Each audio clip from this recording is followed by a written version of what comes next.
الله أكبر الله أكبر. نحمد ونصلي على رسوله الكريم. أما بعد، فأعوذ بالله من الشيطان الرجيم. بسم الله الرحمن الرحيم.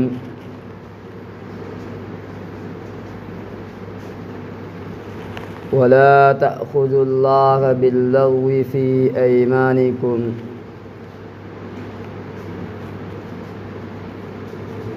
وقال النبي صلى الله عليه وسلم: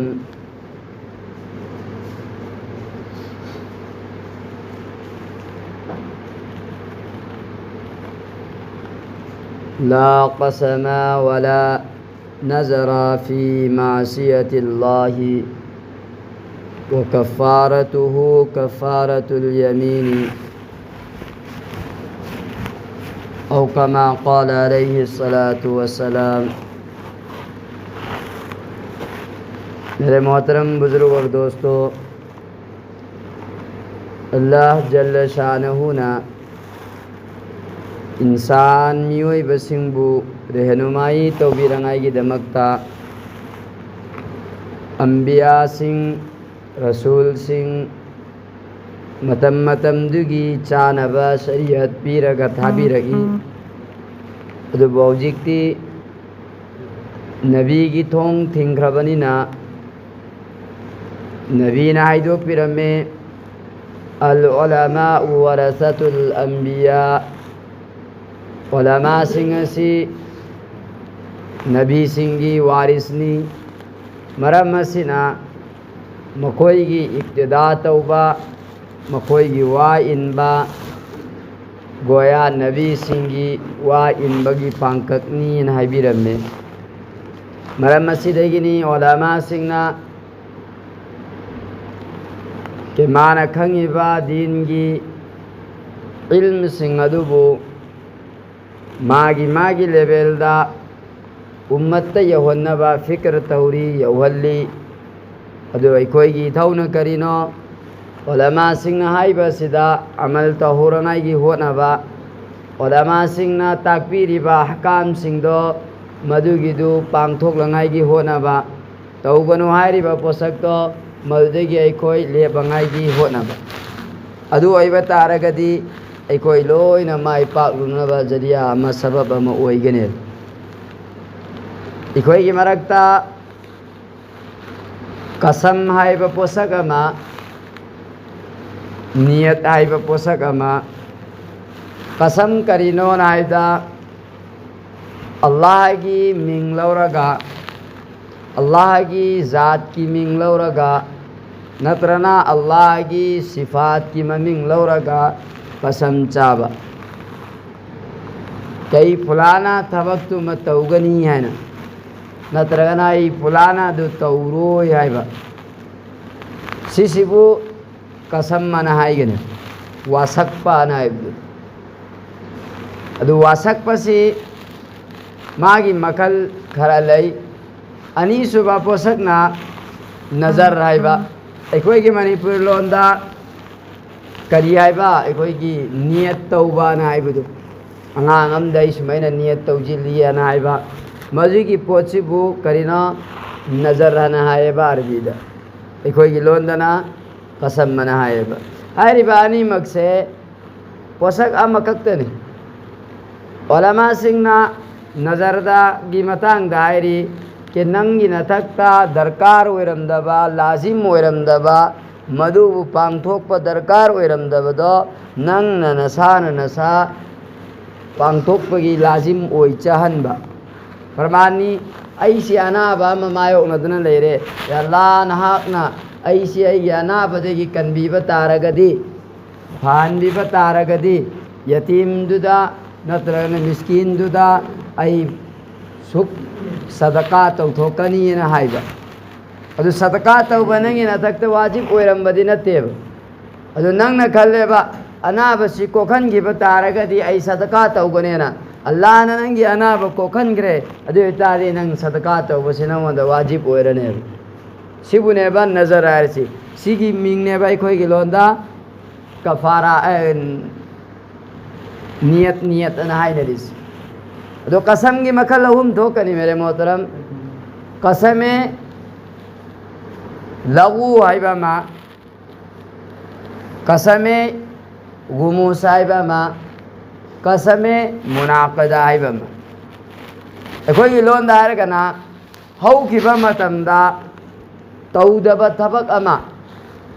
चिन थिजिल्लगा तौखरे हाइना वासकपा हौखिबा मतमदा तौदबा पोसक अमा तौखरे हाइना चिन थिजिल्लगा वासकपा अदे अमुका हौजिकता तौसु तौद्रिदु तौरीना वासकपा परमानना हरबदा नंसी इम्फान चटकेदबा अदुदना युमदा लेरे अदुदुगा अल्लामा इथोगे कसम अल्लाह कसम वल्लाही वात करीदी यौरे वांगबंदी यौरे नाइबा लेइबना नंग कराइदे लेइबा युमदा लेइबा सिगी सिबु करंबा कसमे गुमूस हाइगने मसीगी कफारा लाजिम ओइगनेबा चिन थिजिलुरिदो अदुगी कफारा लाजिम ओइगने अनि सुबना नंगना खनबना अम्म ओइरंबा हकीकत ना तो ओइथोरकपना अम्म ओइबा नंगना खनबा थबुक्तुमा तौरमनेना अदुगी मतुंगिना वासच्चरुबा अदु थबक्तु तौरमद्रबा नंगना खलुदिगी ओना तैना लेरम्मबा मधुगिदो कफारा तिंगुएब मधुगी कैदौरोएबा कफारा तिंगुएबा मा लामनीना वासकपा सोंदना लामदबा लाएना वासकपा लामदबा वाखंदै खनबा लामबा फंगबा वाखन लामजरगा नना गौर फिकर तौरगा खनलगा हाइजरुबा अदुगो ओइरमदबा मसीगी कफारादी ओइरोए लैरोएबा कछु काइरोए अदुबो मसीदगी से कोई हिंगनागी होनगदबनी अमना लाकदोरिबा मतमदा आई मसीम तौगनी नत्रगना हौजिक आई नाक लेरगा मसीम तौगनी मधुगी थबुक्तुमा पांगथोकनी हाइना कसम चाबा अदसु कईगुंबा थबक्तु पांगथोक्तबा तारगदी करीदौगनेबा कसमदु कफारा पीगने कसमदु कईदौगनेबा कफारा पीगने अल्लाह के नबी सल्लल्लाहु अलैहि वसल्लम की मनाक्ता नुपा मलाए अदुगा हंगचे या रसूल अल्लाह आईगी इनाक्ता माल दौलत पैसा लेबा मतमदा माना लागा इंगोंदगी दिपुखी अदो आईगी दरकार लेबदा मांगी मनाक्ता चलुबा मतमदा मानदे इंगोंदे पिरक्ते मधुगी मतुंगदगी दे आइना खल्ले आई कसम चारे आइना मंगोंदा आई मिनुंगसी उतलरोय मरी मता थदनरनी आई मंगोंदा पैसा पुहलरोय हाइदी ngसाइगी रिवेंज लौबो ओइना माने आई योंदे पुबदी याबा मंगोंदे पुबने यादबा दुदी मरी पुमतत थदनरनी आई मंगोंदे पिररोय नैना वासकलोरे नाय लागी नबी की मनाक्ता लाए लागी नबी ने करिए नाई के देबो सुमैना तो नंगने मंगोंदा पैसा दु नंग लेरदी पुहनखो अदुगा हाइरिबा पोतुगी कफारा पियुन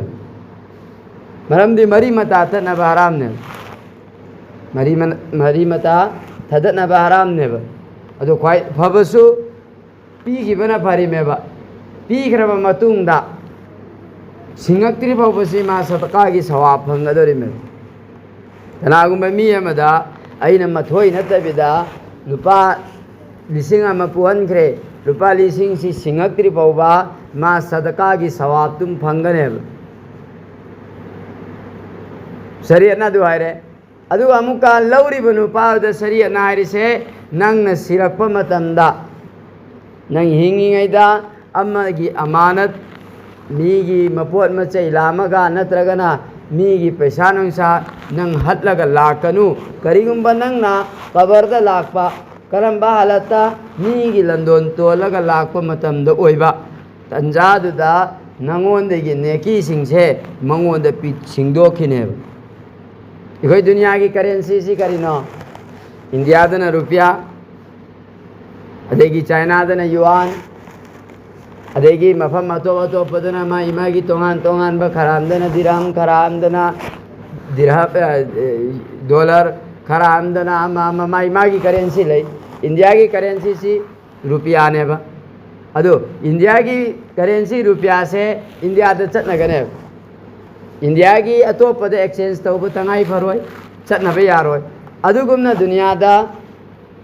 ꯆꯠꯅꯔꯝꯃꯤꯕ ꯀꯔꯦꯟꯁꯤꯁꯤ ꯄꯨꯟꯅ ꯇꯣꯛꯊꯣꯛꯈ꯭ꯔꯒ ꯍꯌꯦꯡ ꯀꯌꯥꯃꯠꯇ ꯍꯌꯦꯡ ꯀꯕꯔꯒꯤ ꯃꯅꯨꯡꯗꯨꯗ ꯀꯔꯝꯕ ꯀꯔꯦꯟꯁꯤ ꯑꯣꯏꯔꯨꯒꯅꯤ ꯅꯦꯀꯤ ꯑꯃꯁꯨꯡ ꯕꯗꯤꯒꯤ ꯀꯔꯦꯟꯁꯤ ꯑꯣꯏꯔꯨꯒꯅꯦꯕ ꯑꯗꯨꯗꯤ ꯅꯪꯒꯤ ꯅꯅꯥꯛꯇ ꯗꯨꯅꯤꯌꯥꯗ ꯅꯪꯅ ꯇꯥꯟꯁꯤꯜꯍꯧꯔꯤꯕ ꯄꯣꯠꯇꯨ ꯈꯛꯇꯅꯦꯕ ꯅꯪꯅ ꯂꯩꯔꯨꯒꯗꯣꯔꯤꯁꯤ ꯑꯗꯨꯗꯤ ꯅꯪꯒꯤ ꯑꯦꯀꯥꯎꯟꯗ ꯂꯩꯔꯝꯕ ꯅꯦꯀꯤꯁꯤꯡꯗꯣ ꯃꯉꯣꯟꯗ ꯇ꯭ꯔꯥꯟꯁꯐꯔ ꯇꯧꯊꯣꯛꯍꯟꯈ꯭ꯔꯅꯦꯕ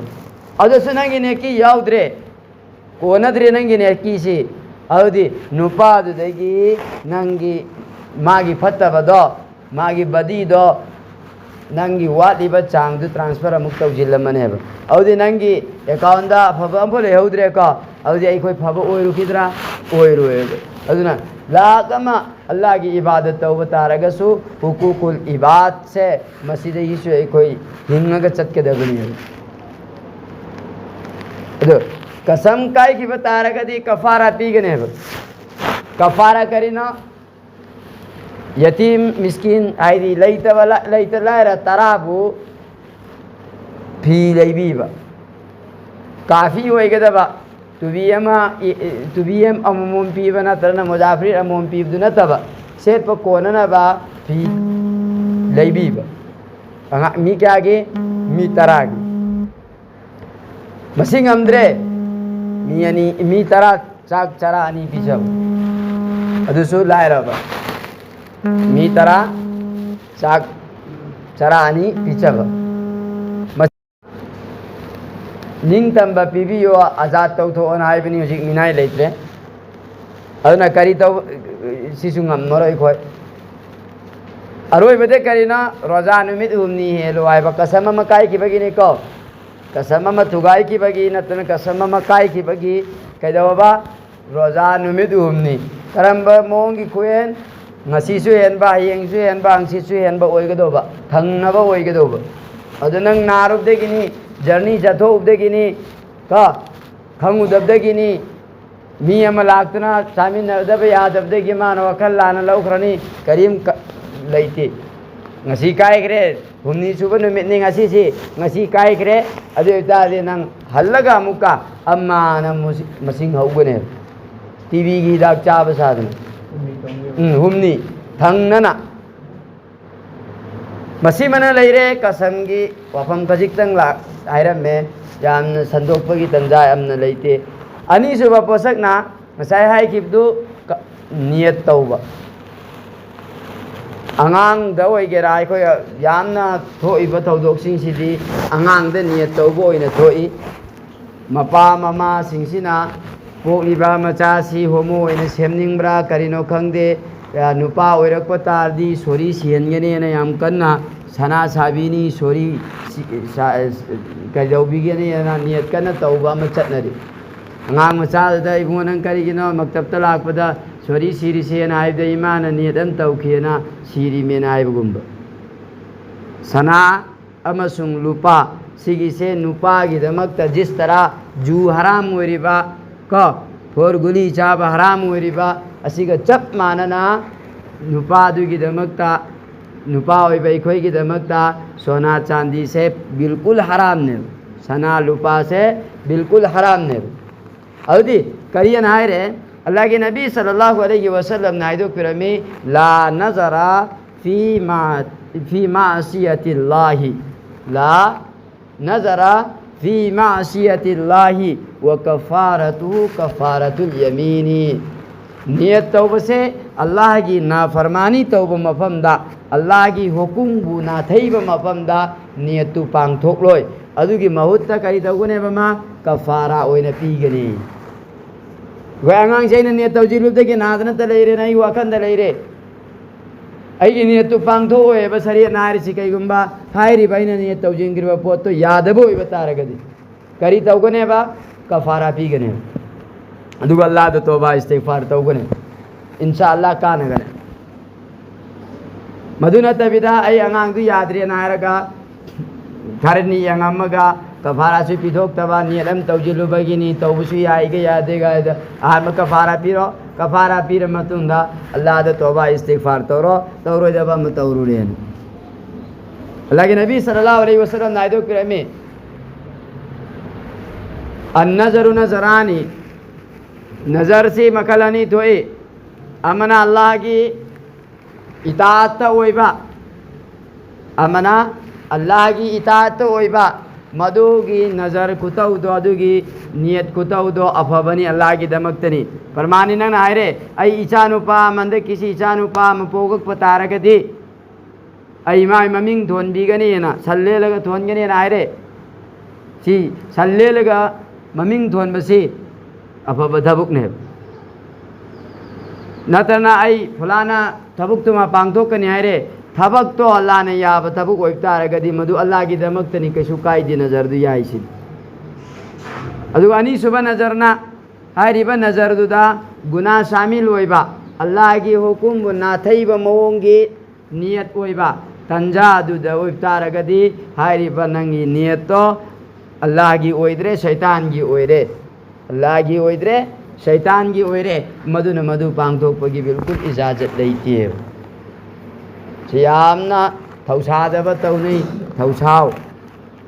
कया यामना कन वाफम हदीस लाके नाई मतमदा अईगी माना नत्रना अईगी बाबाना नियतम तौरमे मधुगी नियत तु पांगथोक्त्रिङेदमा सीखरे मचा सिंगदब हुकुम पीरिमी के मागी लेहुरिबा माल चांग दुगी सरुक अहुम थोपगी मनुंगदा अम्मा जोंथोअगा मधुगी नियत तु पूरा तौवना हरमदी अहान बल्लाना नंगी नथक्ता लाजिम ओइना थारकप नतेबा नंगना नियत तौजिरुरा मतुंगदा नंगोंदा लाजिम ओइचरकपनेबा अदन मसी अखोय वाखन तौसी अल्लाह रब्बुल इज्जतना हाइख्रिबा इबुसु अमसुंग तारिबा मयामबुसु नियत तौबा अमसुंग कसम चाबदा अल्लाह की नाफरमानी तौबा थबक सिंगदगी हिंगबा ngamnangai होनबा ngammanbisi Allahu Akbar Allahu Akbar Allahu Akbar